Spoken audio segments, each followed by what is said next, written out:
Hey, what's up, you guys? Welcome back to another episode of True Myths, One Lie, the game show in the form of a podcast all about the paranormal, conspiracy theories, myths, urban legends, all of the things that we don't fully understand. I'm your host, Anthony Manella, and the way that the game works is I'm going to tell 3 stories, 2 of which that are made by people on the internet that they swear that these stories are true, and 1 story that is completely false. It is up to my guests and everyone listening at home to try and figure out which story is the one that is made up. Today's first guest has taken on a new passion of making puns every couple of minutes. Ryan McCauley. Why do you always gotta put me on the spot like this? Now I feel like I have to make a pun, but nothing comes to mind. You know what? It might happen at some point in the episode anyway. You've been on a roll recently. I didn't know that. I'm very excited to experience that. Hear me out. I think at a certain age as a man, you start almost maturing into dad mode, and puns and dad jokes just become instantly funny. Hold on. Yes, no, he's right. No, speak for yourself. I am not a dad. I am still youthful. Well, anyway, though, my second guest is the only adult that I know whose hands are the size of an infant's. Andrew Heinlein. Wait. I did have a... Our hands are the same size. Oh, I have bad news for you. I had a nickname for a little bit, okay? At my current employer, a woman looked at my hands and she's like, "Oh, wow, you got very small hands. I'm going to call you baby hands." And I was like, well, that's offensive in multiple ways, but that's fine, I suppose. And today's third guest is actually invisible, my brother, Christopher Manella. We forgot to give him a microphone. That's why we can't hear him. He was scheduled to be on today's episode and forgot. So he's not here. So guys, today... Wait, do we get to guess? Go for it. I have a gut feeling, okay? And it's only because of a weird experience I had today.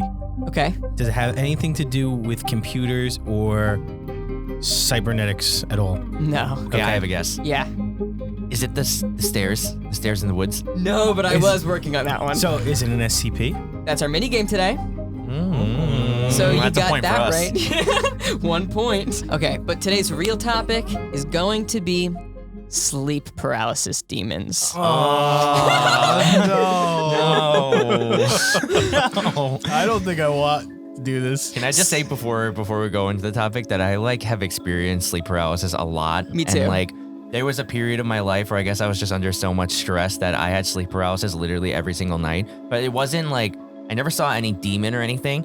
It would just be that where you wake up, your brain wakes up, but your body doesn't wake up. And I'd wake up, but because my body's not awake, I can't open my eyes.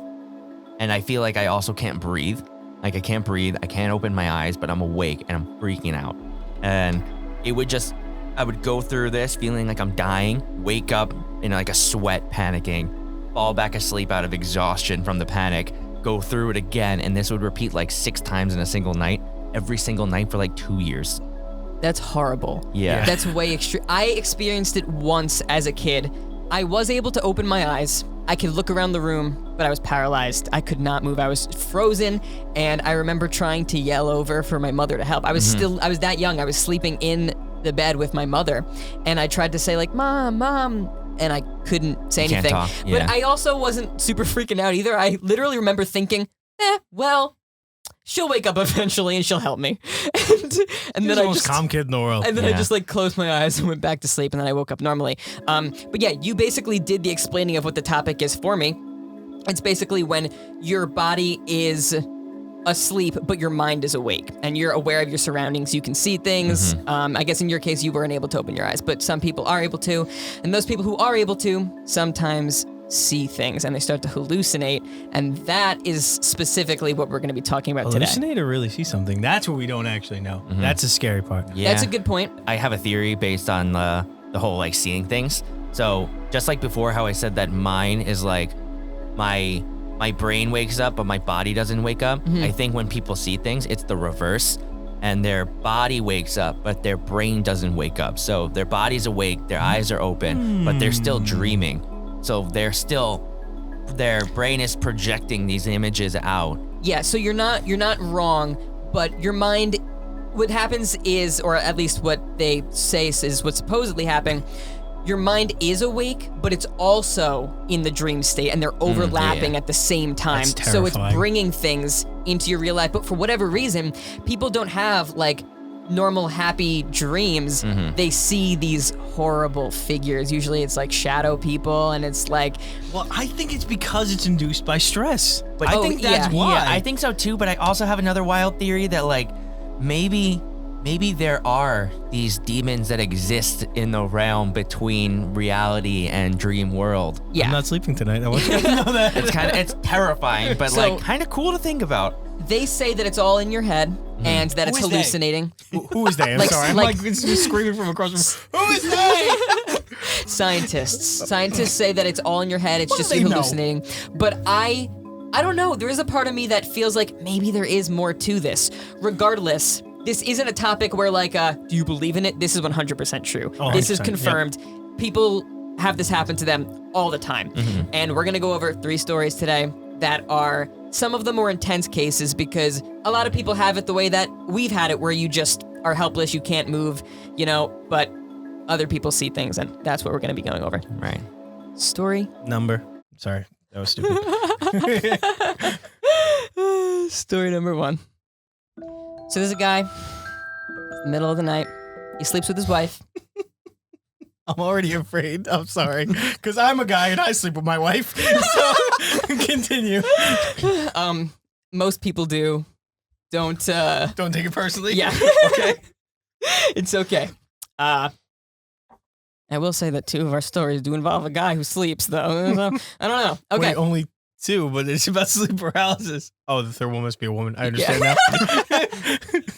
Okay. Anyway, this guy's asleep. He's next to his wife, and he wakes up to the sound of a cracking noise. So he's like, "What is that?" He opens his eyes, and he hears this scraping, and it sounds like paint chips are being pricked off of a wall. They're being scratched off. So he tries to sit up to look around to see what's causing this, and he can't move. He's completely frozen. So he just looks around with his eyes, and he finally sees, in the corner of the room, paint chips falling from the ceiling to the floor, one by one. So he's staring into this corner, watching the paint chips, and that's when he sees this figure emerge. It's almost like it emerges through the wall, and it's tall, and it's wearing this long trench coat, and it's got one hand on the ceiling, and it's digging its nails into it, and it's walking towards him. And as it's walking, it keeps its nails in the ceiling, scratching and scratching and scratching. His ceiling is being ruined. He sees this thing coming. That would get me angry too, honestly. I just redid my ceilings and that would get me so mad. He's seeing this demon and he's like, "Oh my god, I'm my gonna have to ceiling!" paint that. That's not his concern. That would be Larry's concern, just saying. That's not his concern. The ceiling is just being ruined. So his instinct is to look over at his wife and yell, "Run." But he tries, and he can't open his mouth.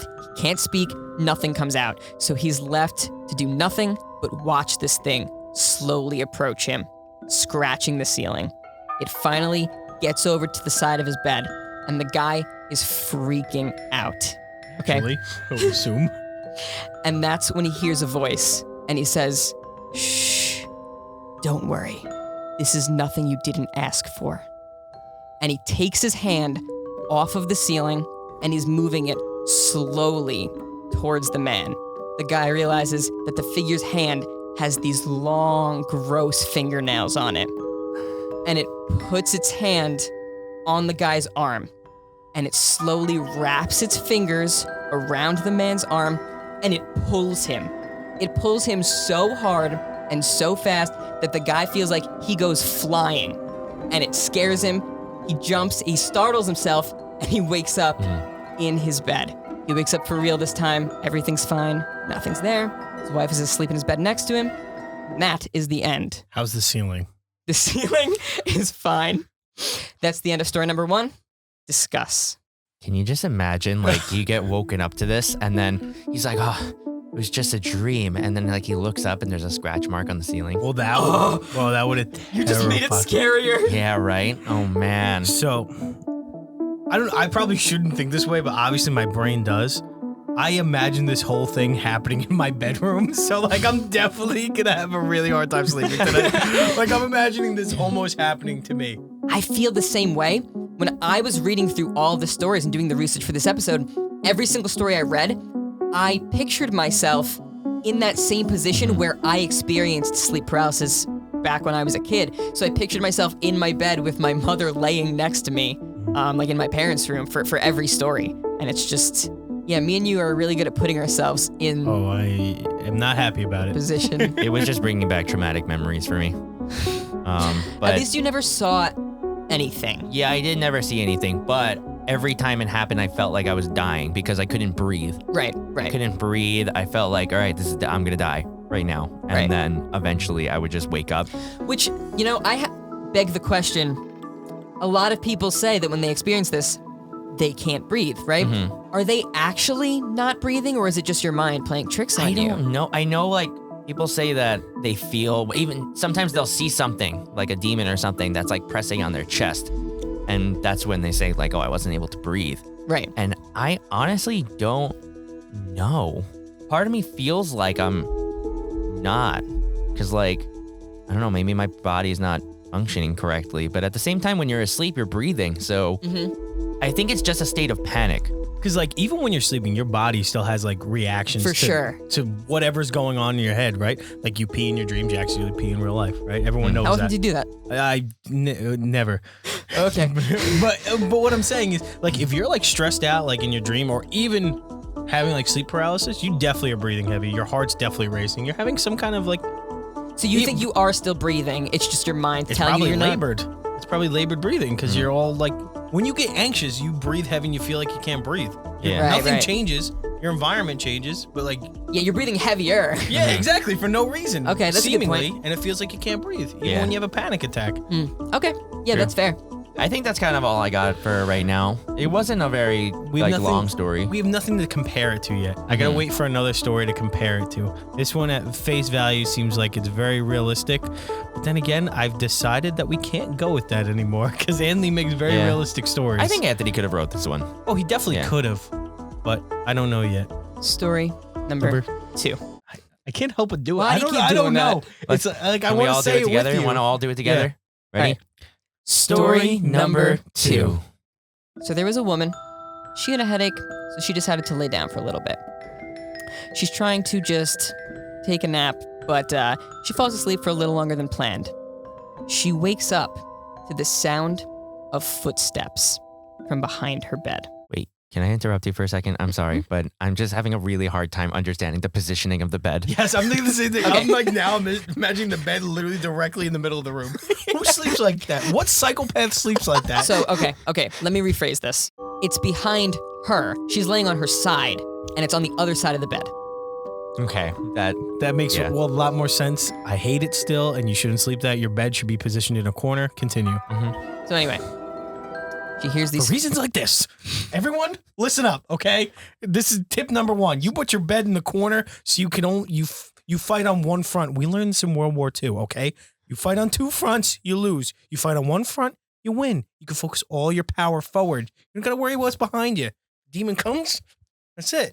very true. My bed's in a corner. Mine too. And guess who sleeps in the corner? Me. You could take my wife. I really Life gotta lesson- get to the story. Life lessons with Andy, okay? You let your wife sleep further out, okay? Because then once they're distracted eating their flesh, then you could kill whatever monster is doing so. Look at our Pennywise video, okay? You went in front of me because I had the sword. So I used you as a human shield. When you are attacked, then you strike. That's Taekwondo 101, correct? Not exactly. It's kind of like the complete opposite, but you know. I feel like I should just start the story over. Wait, can we cut that out? Jess is going to watch this. You literally said you're using Jess as a shield, and you're gonna have the demon eat her flesh so that she can be bait and you can kill it.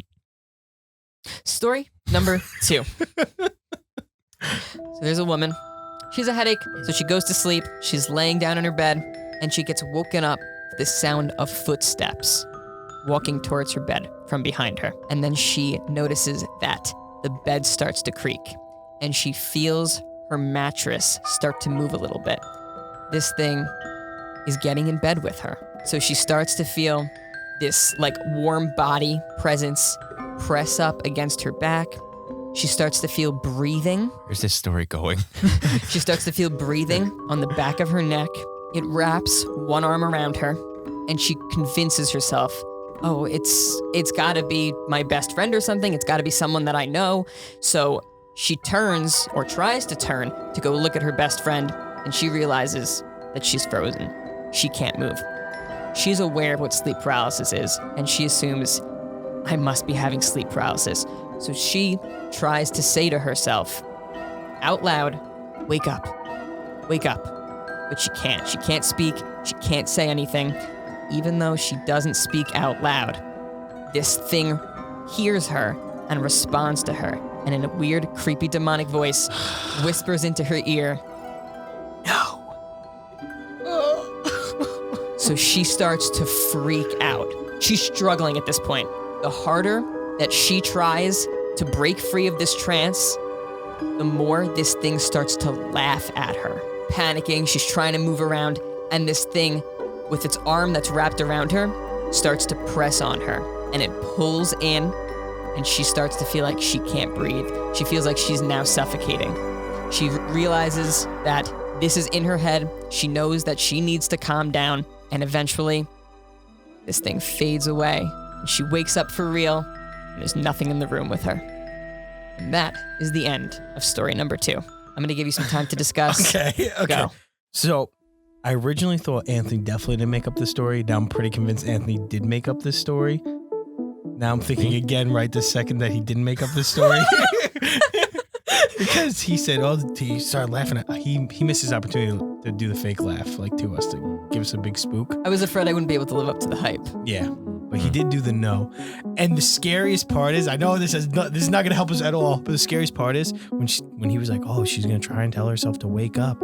I was like afraid. I was thinking in my head like, oh, it'd be really creepy if it was like a demonic voice that was like, wake up.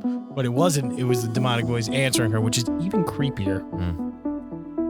I know that doesn't help at all. No. And probably only makes it worse. I'm a terrible guest. Let me just say that. I suck at this show.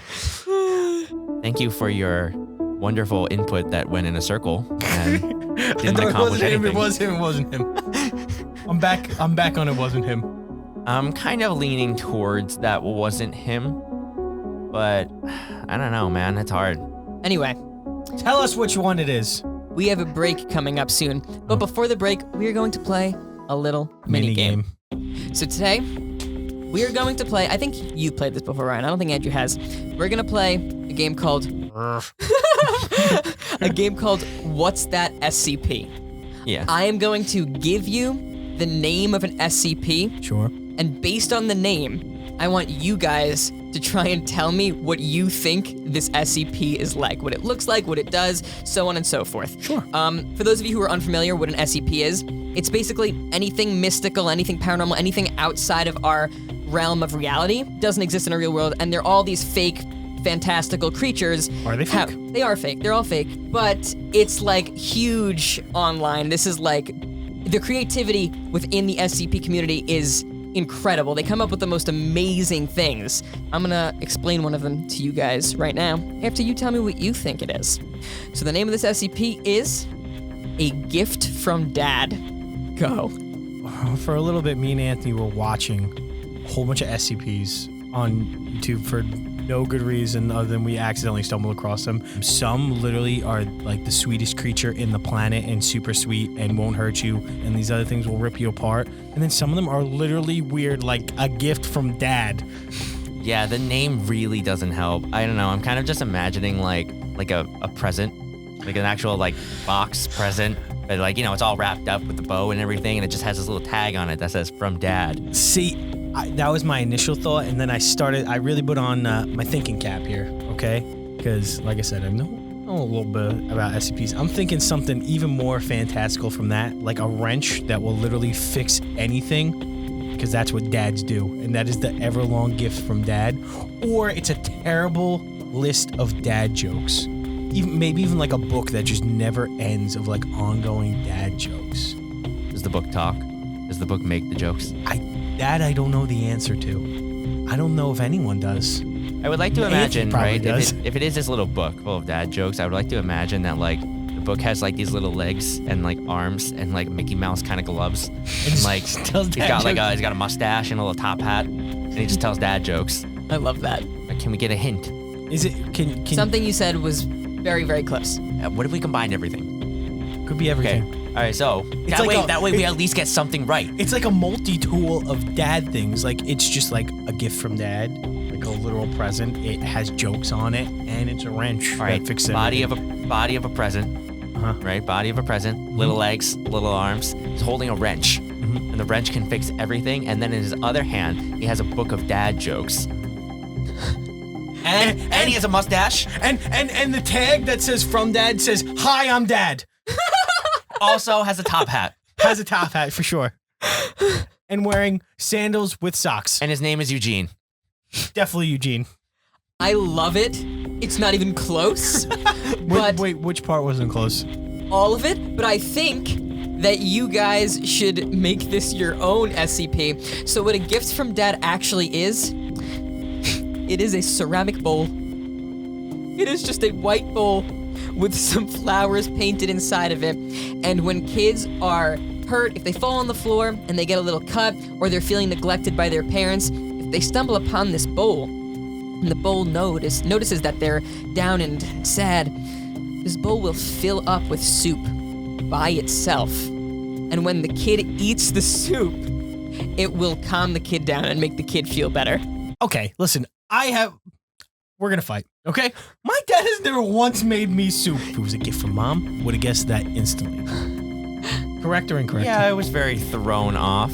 I too have never been given soup from my father. Me neither. And sometimes when you finish the soup, a little message appears at the bottom of the bowl that's like, "You're doing great. Keep going." A little motivational message to these kids, and it makes them feel better. And these kids love I this want bowl. that bowl as a dad. Oh my If god. no, as a dad though, if an adult eats out of the bowl, usually they will feel nothing. Oh wait, well we didn't tell you the other part of our SCP.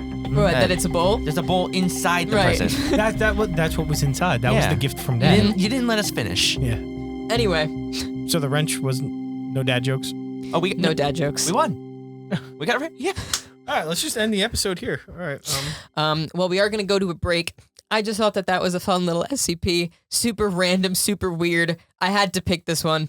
Anyway, How crazy is it that we were talking about dads earlier though, like dad jokes? Yeah, right. yeah. And then that was the. I feel like Precognition. Do I have precognition? no, I think Anthony just set this all up. I think Oh. Anthony is like the mastermind behind everything. It's not like hypnotism. It's almost like suggestive, Yeah. like behavior. Mm, Did you Can learn you- how to do that? Did you read that online? I cannot do that. But what I can He's do, good. what I can do, is go to our break. We will be right back. And we are back. Sorry. back. What was that? Okay. Breathing. Story number 3. So it's the middle of the night. Guy wakes up, thinks nothing of it. He goes to reach over to check his phone, and he realizes he can't move.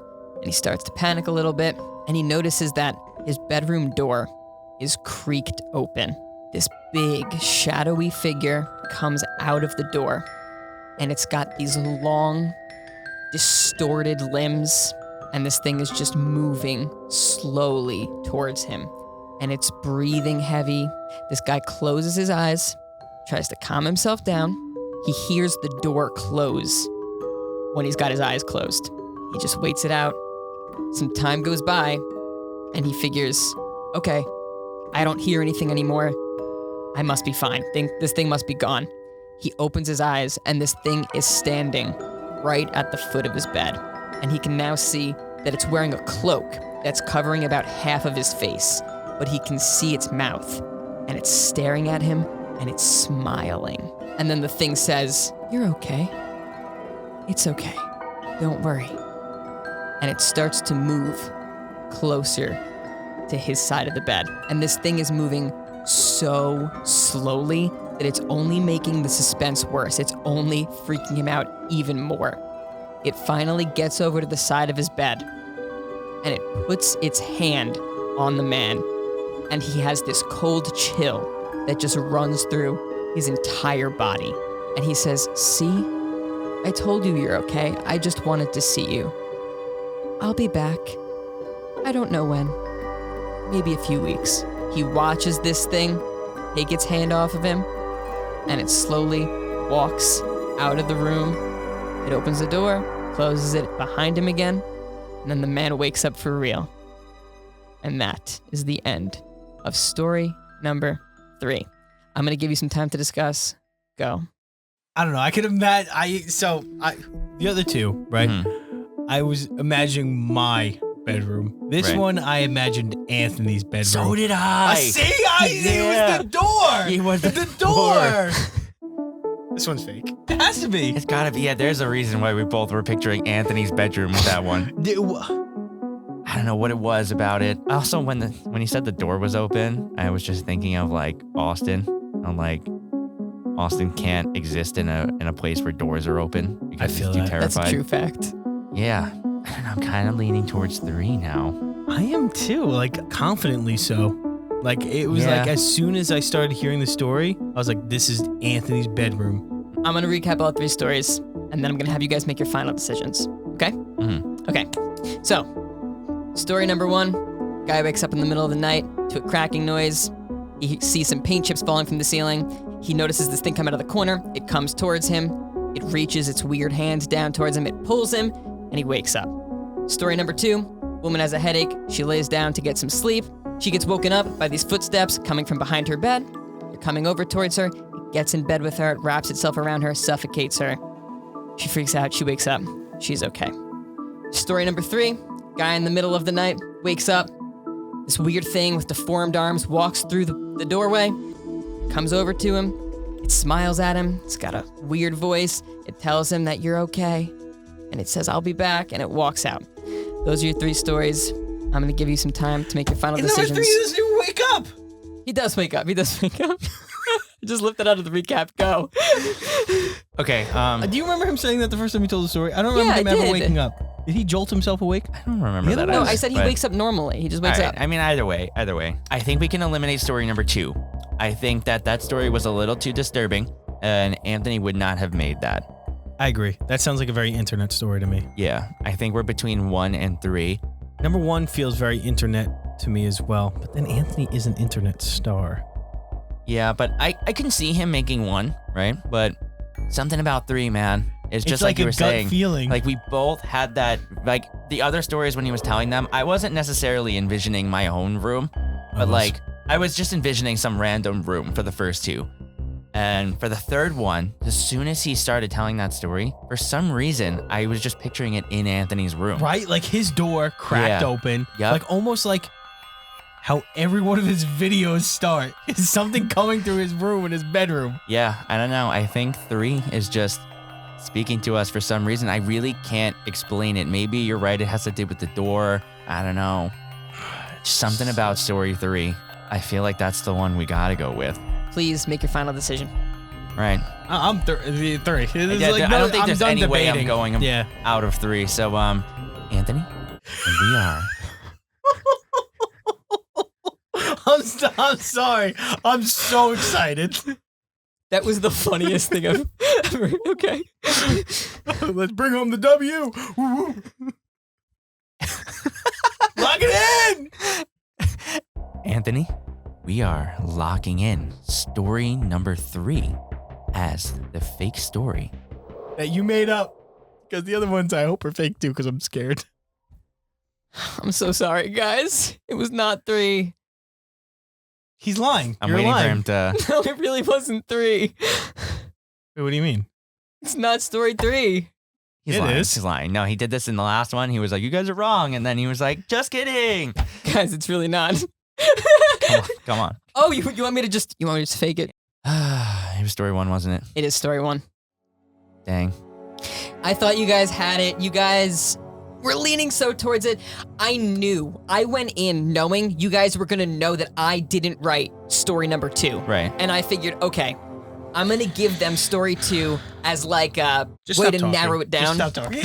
I'm so disappointed. I know Yeah. I said I'm I sorry. didn't care anymore. But now you care. I clearly cared a lot because I was so excited to win. I was so confident. It was a false sense of vibrato. I was 100% right.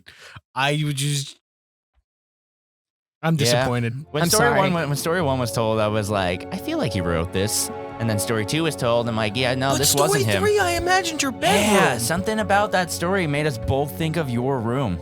That's what really pulled me to 3. Yeah, I don't know. I don't know what it was. You tricked us on purpose. Regardless, I think this was a really fun episode. I had a horrible time. I had an absolutely horrible time. None of this was fun to me. The only part was fun was when I started giggling because I thought we won, and then you ruined it instantly. None of this was fun. I was horrified. I imagined my bedroom. Thank God that was the fake one. Dude, I mean, sleep paralysis is freaky. If I see this demon thing in my room, oh my goodness. There are some people who think that ghost stories just originate from sleep paralysis, and that's the only reason that people think they see ghosts. I fully disagree with that. I agree. But I agree with you disagreeing. Yeah, is yeah. what I meant. But regardless, it's freaky, and I'm sorry that you experienced it for literally 2 years straight. Thank you guys for playing, though. Thank everyone at home for watching and listening. If you enjoyed and you're listening to this podcast anywhere podcasts are available, make sure to give this podcast a rate and review. It really helps us out. And don't forget to subscribe to the podcast or follow the podcast for free. It really, really means a lot to us. If you're watching this on our YouTube channel, make sure to give this video a like, leave a comment letting us know what you thought, and subscribe for more videos coming soon. Also, if you have stories of your own, please send them in, whether there's something real that's happened to you, something crazy, or a totally fake story that you want me to use as a lie for a future episode. Send those my way too. I would love to read them. That is about it. Guys, thank you for playing. Everyone, thank you for watching. We will see you guys again next Tuesday with a brand new episode of True Myths One Lie, and this Friday with a brand new comedy skit. Bye, guys.